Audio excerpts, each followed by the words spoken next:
નમસ્કાર વિદ્યાર્થી મિત્રો, આજે આપણે ધોરણ 11 જેનો વિષય ભૂગોળ તેની અંદર પાઠ 7મો છે ભૂમિ સ્વરૂપો, તેના વિશે ચર્ચા કરીશું. ભૂમિ સ્વરૂપો એટલે શું? તો કે જે પૃથ્વી ઉપર, જે ભૂમિ ઉપર જે અલગ અલગ નદી, પર્વત, મેદાન વગેરે વસ્તુઓ આવેલી છે એને કહેવાય ભૂમિ સ્વરૂપો. એને આપણે જોઈએ તો પ્રાકૃતિક બળો દ્વારા ભૂતળ એટલે જે પૃથ્વીનું તળ છે, જ્યાં ભૂમિખંડો અને મહાસાગરો આવેલા છે, એની ઉપરની પર્વત શ્રેણીઓ, એના ઉપરના મેદાનો, ઉચ્ચ પ્રદેશો, કોતરો, ખાડીઓ, ખીણો, જળધોધ, હિમ અશ્માવલી અને રેતીના ઢૂવા. રેતીના ઢૂવા એટલે કે જે રણ મેદાનમાં રેતીના ઢગલા જોવા મળે છે વગેરે વિશિષ્ટ દેખાવવાળા સ્વરૂપો કે આકારોનો ઉદ્ભવ, વિકાસ અને હાસ થતો રહે છે. આમ કુદરતી બળો દ્વારા ભૂતળનો કોઈ ભૂમિભાગ આગવો આકાર, ઢોળાવ અને ઊંચાઈ ધારણ કરે છે ત્યારે તેને ભૂમિ આકાર કે ભૂમિ સ્વરૂપ કહેવાય છે. ભૂમિ સ્વરૂપ એટલે શું? તો કુદરતી બળ દ્વારા, કૃત્રિમ નહીં પણ કેવું છે?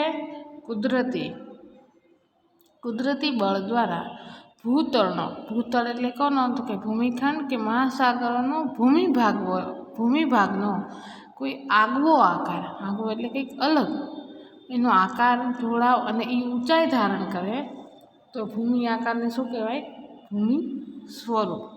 હવે ભૂમિ સ્વરૂપનો ઉદ્ભવ કેવી રીતે થયો એમાં જોઈએ. ભૂમિ સ્વરૂપોનો ઉદ્ભવ પૃથ્વીની યાંત્રિક ગરમી અને દબાણમાં થતા ફેરફારને કારણે પેટાળમાં રહેલા ખડકોમાં પ્રસાર કે આંકુચન થઈને સમાયોજન થાય છે. પૃથ્વીના પેટાળમાં ખૂબ જ ગરમી છે. ગરમી હોવાને લીધે એમાં દબાણ પણ હોય છે.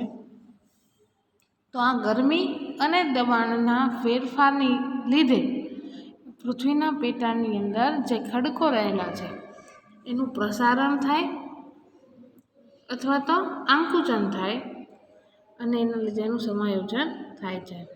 આ સમાયોજનને કારણે ભૂપૃષ્ઠમાં સંચલન ઉદ્ભવે છે. કેટલીક વસ્તુનું પ્રસરણ થાય, કેટલું સંકોચન થાય એટલે સમાયોજન થાય છે. સમાયોજનને લીધે ભૂપૃષ્ઠનું સંચલન ઉદ્ભવે. પરિણામે ભૂસપાટી પર પર્વત શ્રેણીઓ, ઉચ્ચ પ્રદેશો, મેદાનો અને ખીણ. પૃથ્વીની ઉપર શું શું આવેલું છે? પર્વત, ઉચ્ચ પ્રદેશ, મેદાનો, ખીણ આ વગેરે સ્વરૂપોનું નિર્માણ થાય છે અને આ પ્રક્રિયાને ભૂસંચલન કહે છે. જમીન ઉપર કેટલીક વસ્તુઓ ઉદ્ભવે, જેમાં પર્વતો હોય, મેદાનો હોય, ખીણ હોય, ક્યાંક વધારે ઊંચા ડુંગર હોય તો એ પર્વત બને છે, કેટલોક ઊંચો ભાગ જમીનનો છે ઉચ્ચ પ્રદેશ બને, સપાટ ભાગ હોય તો મેદાન બને, ખૂબ ઊંડો ભાગ હોય તો ખીણ બને. તો આ પ્રક્રિયાને કેવી કહેવાય છે? ભૂસંચલન પ્રક્રિયા. ભૂસંચલનના પરિણામે પ્રથમ બે મોટા સ્વરૂપો ભૂમિખંડ અને મહાસાગરો રચાયા. આપણે આના આગળના પાઠમાં વાત કરી હતી કે ભૂમિખંડ કેવી રીતે રચાયા અને મહાસાગરો કેવી રીતે રચાયા. કે પૃથ્વીની ઉપર કેટલોક જમીનનો ભાગ હતો એ ભૂમિખંડ બન્યો અને જ્યાં પાણી ભરાયું એ મહાસાગર બન્યો. તેથી તે પ્રથમ શ્રેણીના ભૂમિ સ્વરૂપો કહેવાયા. કુદરતી રીતે બે મોટા ભૂમિ સ્વરૂપો રચાયા છે. તો એક કેવા ભૂમિ સ્વરૂપો છે? પ્રથમ શ્રેણીના. તેમની ઉપર આંતરિક બળોની અસરથી પર્વત, ઉચ્ચ પ્રદેશો, મેદાનો, પાટખીણો આ વગેરે છે એ દ્વિતીય શ્રેણીના ભૂમિ સ્વરૂપો રચાયા. પ્રથમ શ્રેણીની અંદર જ થોડીક પૃથ્વીની આંતરિક બળની અસર એટલે કે એની ગરમીની અને હલનચલનની અસરને લીધે કેટલાક પર્વતો બન્યા, મેદાનો બન્યા, ખીણો બની. તો એ બધા દ્વિતીય શ્રેણીના ભૂમિ સ્વરૂપો છે. આ ભૂમિ સ્વરૂપો ઉપર બાહ્ય બળો કે ગતિશીલ બળોના પ્રસારણ અને નિક્ષેપણ કાર્યથી વિવિધ આકારો રચાયા. જે વી કે યુ આકારની ખીણ, કેટલીક ખીણ છે એ વી આકારની હોય, કેટલીક ખીણ યુ આકારની હોય છે. પછી જે જળ ધોધ, પાણીનો ધોધ પડે છે એ, પછી રણ મેદાનની અંદર રેતીના ધુવા, બર્ફીલા વિસ્તારમાં હિમશમાવલી, જે ભૂસ્તંભ કે સમુદ્ર કરાડ વગેરેનો સમાવેશ તૃતીય શ્રેણીના ભૂમિ સ્વરૂપમાં થયો. એ કેટલાક જે છે એ કોઈ બળને લીધે, કોઈ ઘસારણને લીધે, કોઈ નિક્ષેપણને લીધે આકાર પામ્યા, તો એ છે તૃતીય શ્રેણીના ભૂમિ સ્વરૂપો. વિદ્યાર્થી મિત્રો, તમને એવું પૂછાય પ્રથમ શ્રેણીના ભૂમિખંડો કયા કયા છે? તો એમાં આવશે ભૂમિખંડ અને મહાસાગરો. જ્યારે દ્વિતીય શ્રેણીના ભૂમિ સ્વરૂપો તો ઉચ્ચ પ્રદેશો, પર્વતો, મેદાનો, ફાટખીણો એ બધા દ્વિતીય શ્રેણીના ભૂમિ સ્વરૂપો. અને તૃતીય શ્રેણીના ભૂમિ સ્વરૂપોની અંદર જળધોધ, ખીણ, રેતીના ધુવા વગેરે છે એ તૃતીય શ્રેણીના ભૂમિ સ્વરૂપો આવશે. હવે આપણે જોઈએ મુખ્ય ભૂમિ સ્વરૂપોના પ્રકાર. પૃથ્વીની આંતરિક હિલચાલને કારણે ભૂમિખંડો અને મહાસાગરોના તળિયા પર જે ભૂમિ સ્વરૂપો રચાયા તેમને મુખ્ય ભૂમિ સ્વરૂપો કહે છે. મુખ્ય ભૂમિ સ્વરૂપ એટલે શું? તો કે પૃથ્વીની જે આંતરિક હિલચાલ થઈ, અંદરની ગરમી અને દબાણને લીધે જે હિલચાલ થઈ, એના લીધે ભૂમિખંડ કે મહાસાગરનો જે તળિયાનો ભાગ છે એના પર ભૂમિ સ્વરૂપો રચાયા તેને મુખ્ય ભૂમિ સ્વરૂપો કહેવાય. મુખ્ય ભૂમિ સ્વરૂપો કયા છે? તો પર્વતો, ઉચ્ચ પ્રદેશો અને મેદાનો. આ છે મુખ્ય ભૂમિ સ્વરૂપો. હવે આગળ જોઈએ ભૂમિ સ્વરૂપો. એમાં પ્રથમ શ્રેણીના ભૂમિ સ્વરૂપો એના બે પ્રકાર છે, ભૂમિખંડો અને મહાસાગરો. ત્યારબાદ છે દ્વિતીય શ્રેણીના ભૂમિખંડો. એની અંદર આવશે પર્વતો, ઉચ્ચ પ્રદેશો, મેદાનો અને ખીણ. પછી છે તૃતીય શ્રેણીના ભૂમિખંડો.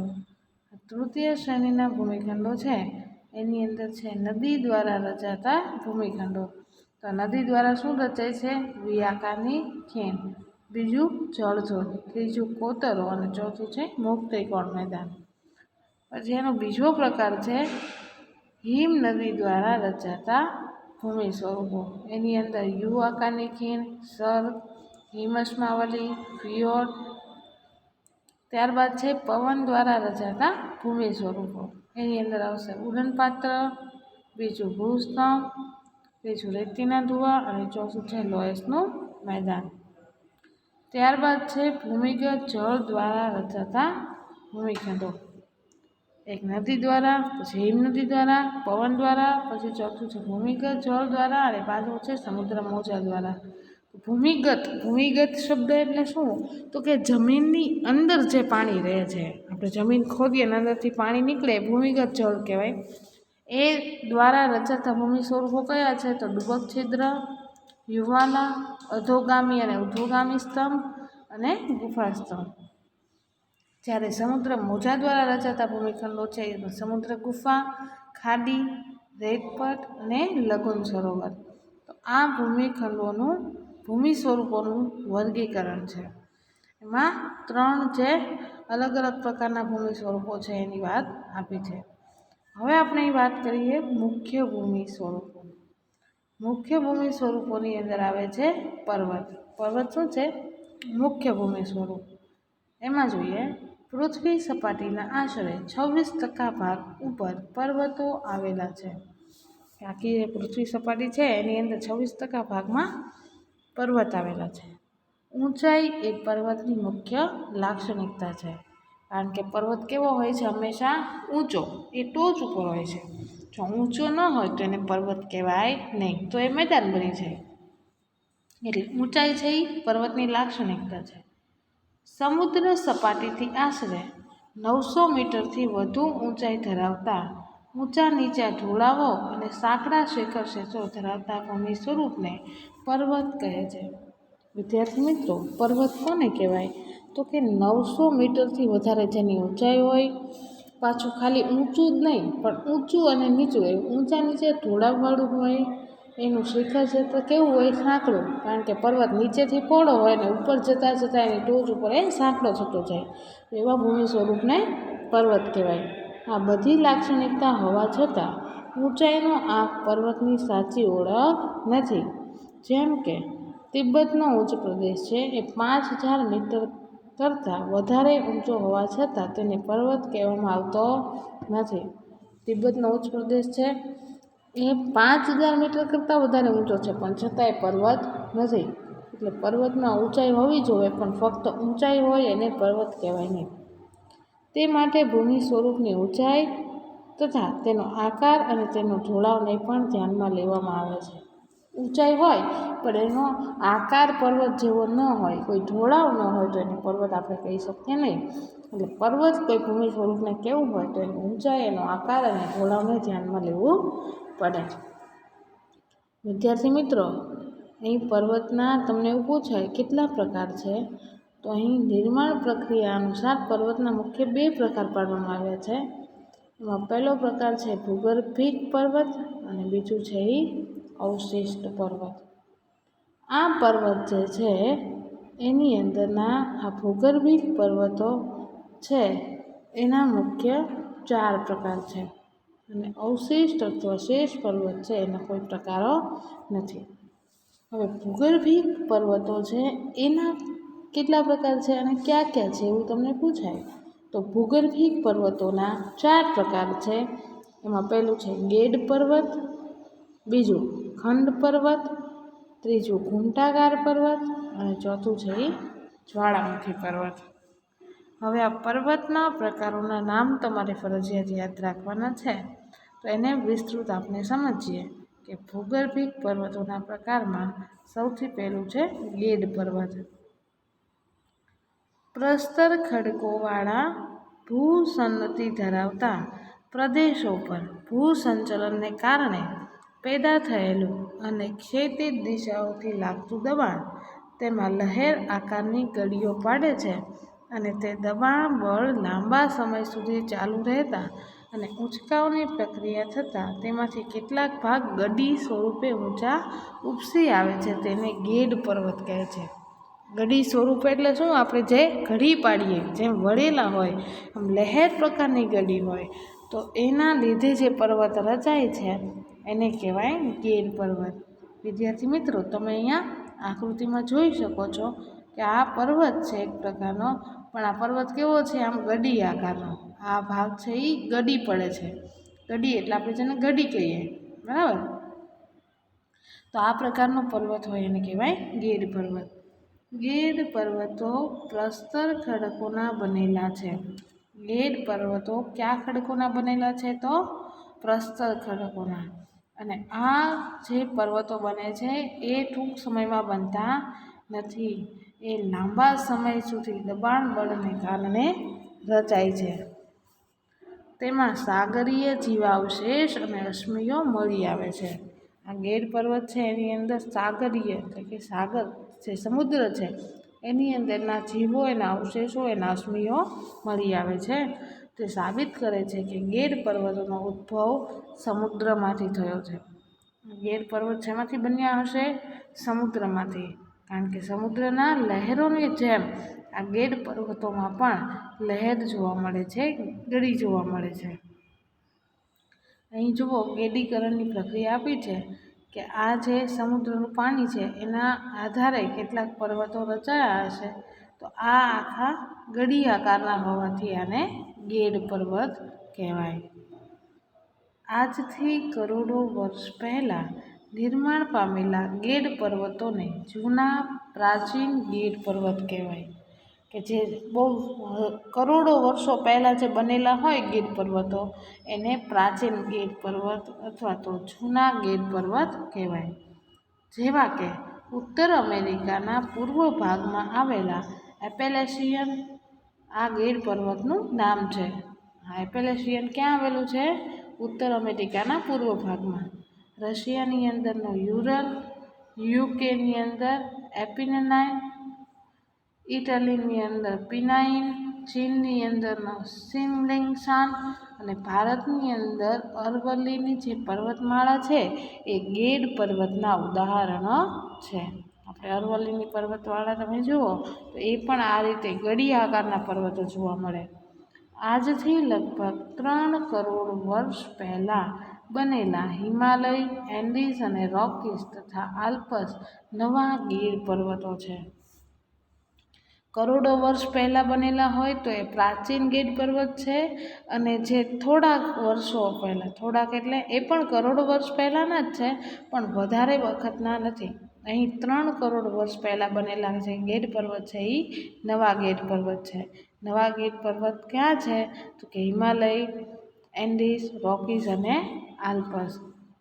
ત્યારબાદ બીજો પ્રકાર આવે છે ખંડ પર્વતો. પૃથ્વીના આંતરિક બળોને કારણે કેટલીક વાર ભૂસપાટીના ખડકોમાં ફાટ કે સ્તરભંગ થાય છે.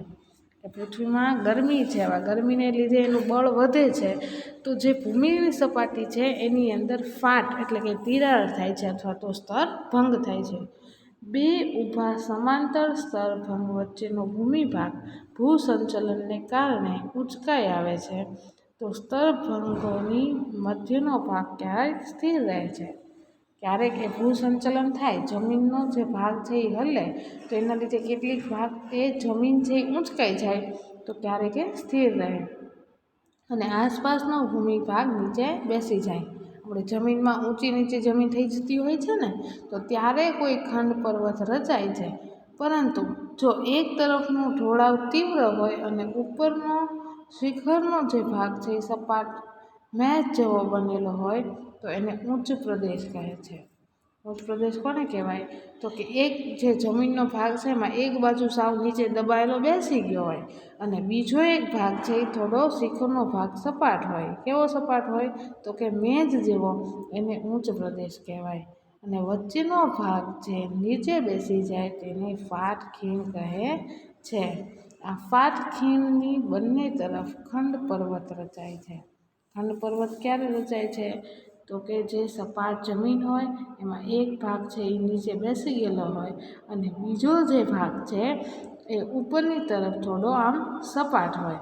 હવે સપાટ હોય છે એ ભાગ ઉચ્ચ પ્રદેશ કહેવાય અને નીચેનો ભાગ જે છે એ ખીણનો ભાગ બને છે અને બંને તરફનો જે ભાગ છે એ ખંડ પર્વત બને છે. વિદ્યાર્થી મિત્રો, એ ખંડ પર્વત અને ફાટ ખીણની તમને આકૃતિ આપી છે. અહીં તમે જોઈ શકો છો કે આ જમીનનો ભાગ છે. આ જમીનના ભાગની અંદર આ જે ભાગ છે એ શું છે? પર્વત છે. કેવો પર્વત છે? ખંડ પર્વત. આ એક પર્વતનો પ્રકાર છે. આ પર્વતના પ્રકારની અંદર ખંડ પર્વતમાં ઉપરનો જે ભાગ થોડોક સપાટ બેસેલો હોય એને ઉચ્ચ પ્રદેશ કહેવાય અને નીચે જે આ ભાગ છે જે ખાડા જેવો ભાગ પડે છે ત્યાં ફાટ ખીણ રચાય છે. બે ખંડ પર્વત વચ્ચે ખીણ હોય છે. અહીં તમને ખંડ પર્વત છે એની પણ એક અલગ રીતે ડેફિનેશન આપેલી છે, એની સાથે તમે આકૃતિ દ્વારા એને સમજી શકો છો કે આ ભાગ જે છે એને ખંડ પર્વત કહેવાય. યુરોપની અંદર રાઇન નદીની ફાટ ખીણની પશ્ચિમ બાજુએ વોસ્ચિસ અને પૂર્વની અંદર બ્લેક ફોરેસ્ટ એ ખંડ પર્વતના દૃષ્ટાંત છે. યુરોપની અંદર રાઇન નદી આવેલી છે ત્યાં ફાટ ખીણ આવેલી છે એની પશ્ચિમ બાજુએ વોસ્ચિસ છે એ ખંડ પર્વત છે અને બ્લેક ફોરેસ્ટ છે એ પૂર્વમાં આવેલું ખંડ પર્વત છે. નર્મદા ફાટ ખીણની ઉત્તરે વિંધ્ય શ્રેણી અને દક્ષિણ દિશાની અંદર સાતપુડા જે શ્રેણી આવેલી છે એ ખંડ પર્વતના આધારે છે. જર્મનીનો હોર્સ્ટ પર્વતખંડ પર્વતનું એ દૃષ્ટાંત છે. જર્મની દેશ છે ત્યાં આગળ પણ હોર્સ્ટ છે એ પર્વત છે એ ખંડ પર્વતનું ઉદાહરણ છે. હવે ત્રીજો પ્રકાર જોઈએ ઘૂમટાકાર પર્વત. એ ઘુમ્મટ જેવો આકાર ધરાવતો પર્વત હોય એને કેવો કહેવાય? ઘૂમટાકાર પર્વત. પૃથ્વીના પેટાળમાં રહેલો મેગ્મા બહાર નીકળવાના પ્રયત્ન કરે છે.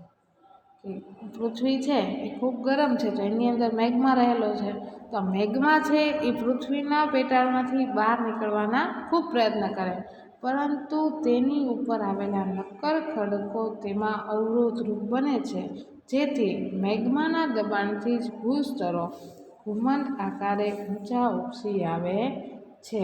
તેને ઘૂમટાકાર પર્વત કહે છે. ઘૂમટાકાર પર્વત એટલે શું? તો કે આ પૃથ્વીનું પડ છે. હવે પૃથ્વીના પડની અંદર પેટાળમાં શું રહેલો છે? મેગ્મા. આ મેગ્મા છે એ બહાર નીકળવાના ખૂબ પ્રયત્ન કરે છે, પણ બહાર નીકળી શકતો નથી. શા માટે નથી નીકળી શકતો? તો કે પૃથ્વીનું ઉપરનું જે પડ છે એ ખૂબ નક્કર છે, સશક્ત છે, એટલે એ ગરમી છે, મેગ્મા છે, બહાર નીકળી શકતો નથી. હવે મેગ્માનું દબાણ ખૂબ વધે અને બહાર નીકળી શકે નહીં, તો મેગ્માના દબાણને લીધે જે જમીનનો ભાગ છે એ આમ ઉપસી આવે. નીચેથી ગરમી હોય એટલે પૃથ્વીનો જે ઉપરનું પડનો ભાગ છે એ ઉપસી આવે ને, તો આ ભાગ જે ઉપસી આવે છે એ ઘુમ્મટ જેવો આકાર ધરાવે છે. આ ઘુમ્મટ જેવો આકાર ધરાવે છે એટલે એ પર્વત બને છે. તો એ પર્વત કેવો છે? ઘૂમટાકાર પર્વત. પર્વતની બહાર ખડક સ્તરોના ઘસારાના પરિબળો દ્વારા ઘસાઈ જતા આંતરિક ભાગમાં તે ઠરી ગયેલ મેગ્મા જોઈ શકાય છે. આ ઘૂમટાકાર પર્વત ક્યાં આવેલો છે? તો રાજસ્થાનમાં યાત્રાધામ, જ્યાં સુંધા માતાની પાસે આવેલા પર્વતો છે એ ઘૂમટાકાર પર્વતો છે.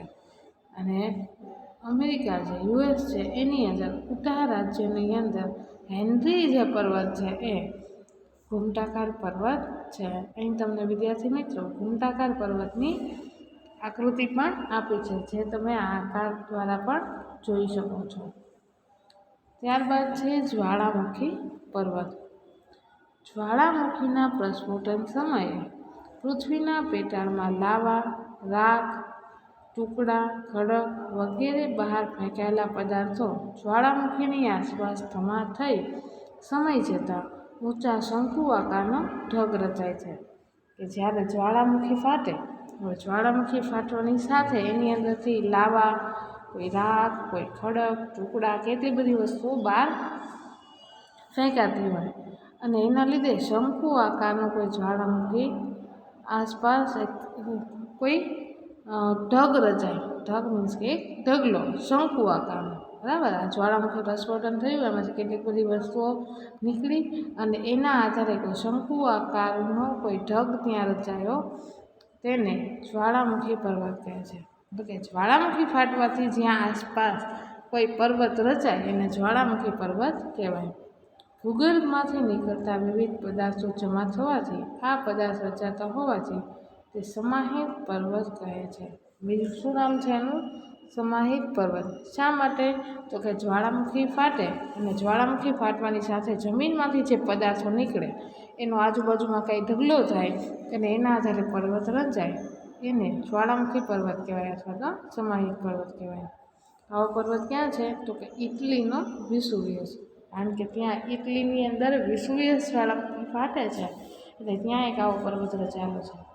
પછી સિસલીની અંદર એટના, કેન્યાનો કિલીમાંજારો, જાપાનની અંદર ફુજીયામા, ફિલિપિન્સનો મેયોન, ઇન્ડોનેશિયાનો ક્રાકાટુઆ, મેક્સિકોનો પોપોકેટીપેટલ, ઇક્વેડોરનો કોટોપેક્સી અને ચિમ્બોરાઝો છે એ વિશ્વના જાણીતા જ્વાળામુખી પર્વતો છે.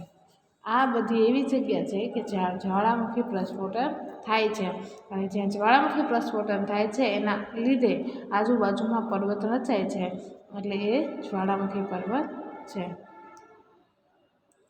પછી છે અવશિષ્ટ પર્વતો. પર્વતો, ઉચ્ચ પ્રદેશો જેવા ઊંચા ભૂમિ સ્વરૂપો ઘસારણના પરિબળો દ્વારા ઘસાઈને તેના અવશેષો શંકુ આકારે રહી જાય છે, ત્યારે તેને ઘર્ષિત કે અવશિષ્ટ કે શેષ પર્વત તરીકે ઓળખવામાં આવે છે. કે કેટલાક એવા ભૂમિભાગ છે, ઊંચા ભૂમિ સ્વરૂપો છે, એ ઘસારણના પરિબળે ઘસાય અને એના કેટલાક અવશેષો છે એ શંકુ આકારે રહી જાય, તો એને કેવા કહેવાય? અવશિષ્ટ અથવા તો શેષ પર્વત. ભારતની અંદર વિંધ્યાચલ, પશ્ચિમ ઘાટ, પૂર્વ ઘાટ, પારસનાથ, યુકેની અંદર વેલ્સ, યુએસની અંદર ઓઝાર્ક, એ બધા અવશિષ્ટ પર્વતો છે. હવે જોઈએ પર્વતોનું મહત્ત્વ. પર્વતો છે એ આપણને શું ઉપયોગી છે? તો એમાં પહેલો મુદ્દો છે કે દેશની જમીન સરહદ પર આવેલા પર્વતો દેશનું સંરક્ષણ કરે છે. આપણા ભારતની અંદર આપણને હિમાલયનો પર્વત જે મળ્યો છે તો હિમાલય છે એ આપણા દેશનું રક્ષણ કરે છે. પર્વતમાંથી જે નદી નીકળે છે એ જેટલા ઝરણા નીકળે છે એના લીધે પાણીનો પુરવઠો આપણને પૂરો પડી રહે છે. પછી પર્વતો આપણને શેના માટે ઉપયોગી છે તો કે નદી દ્વારા નિક્ષેપ થતાં કાંપ, કાદવ અને સેન્દ્રિય દ્રવ્યોથી જમીનની ફળદ્રુપતામાં વધારો થાય છે. પર્વતમાંથી કેટલીક નદી નીકળે છે તો હવે આ નદીઓ જે છે એ સાથે એ નિક્ષેપ લઈ આવે એટલે કાંપ, કાદવ અને સેન્દ્રિય પદાર્થને લીધે આપણા જમીનની ફળદ્રુપતા પણ વધે. પછી છે પર્વતમાંથી વિવિધ ઉપયોગી ખનિજો પણ પ્રાપ્ત થાય છે. પછી પર્વતીય જંગલોમાંથી ઇમારતી લાકડું મળે છે, ઔષધિ મળે છે અને અન્ય વન્ય પેદાશો પણ મળે છે. પર્વત ઉપર જે જંગલો હોય તો જંગલોમાંથી આપણને કેટલુંક જેમ કે મધ છે, ગુંદર છે, લાકડું છે વગેરે વસ્તુઓ પણ પ્રાપ્ત થાય છે જે આપણને ઉપયોગી બને છે. ઊંચા પર્વતો ભેજવાળા પવનને રોકીને વરસાદ લાવવામાં પણ મદદરૂપ થાય છે. પર્વતોના ઢોળાવ ઉપર આપણે બાગાયતી પાક કરી શકીએ. કેવા તો કે ચા, કોફી, ફળની ખેતી વગેરે બાગાયતી તથા અન્ય પાક પણ લેવામાં આવે છે. પર્વતીય ક્ષેત્રો છે એ પ્રવાસન ઉદ્યોગના કેન્દ્ર બન્યા છે. કારણ કે પર્વતીય ક્ષેત્ર હોય તો હિલ સ્ટેશન ઉપર લોકો ફરવા જતા હોય તો એ પ્રવાસન કેન્દ્ર તરીકે પણ ઉપયોગી બને છે. અને પર્વતોમાં આવેલા કુદરતી ધોધ એ જળ વિદ્યુત ઉત્પન્ન કરવાની અનુકૂળતા પૂરી પાડે છે. પર્વત ઉપરથી ધોધ પડતો હોય તો પાણીનો પ્રવાહ છે એ વધુ વેગથી આવતો હોય તો એમાંથી આપણે વિદ્યુત ઉત્પન્ન કરી શકીએ છીએ. એ જળ વિદ્યુત ઉત્પન્ન કરવા માટે પણ આપણને ઉપયોગી બને છે. વિદ્યાર્થી મિત્રો, આપણે પર્વતોના પ્રકાર અને પર્વતોનું મહત્ત્વ આજે આપણે જે શીખ્યા એ તમારે તમારી રફ નોટમાં એના મુદ્દાઓ અને એની વ્યાખ્યાઓ લખવાના છે. હવે પછીના લેક્ચરની અંદર આપણે ઉચ્ચ પ્રદેશો વિશે માહિતી મેળવીશું.